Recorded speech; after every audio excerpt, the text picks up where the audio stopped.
Thanks for checking out this Aweber video. Don't forget to subscribe to our YouTube channel and stick around at the end for some awesome suggested content.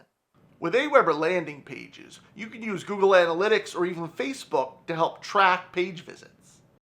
In the right-hand side under Settings, choose Tracking, and you'll see there's a place for your Google Analytics ID and your Facebook Pixel ID.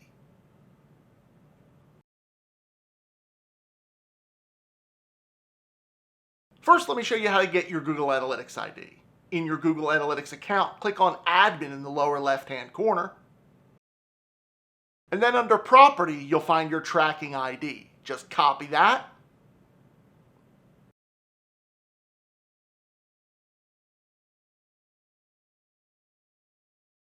And paste.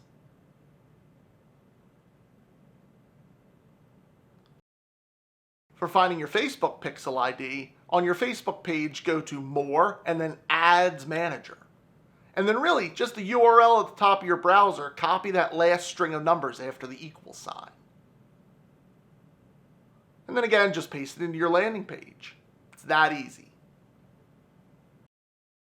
So what are you waiting for? Why not take what you just learned and try it out in Aweber today? And if you don't have an account, don't worry, it's absolutely free to sign up. Until next time.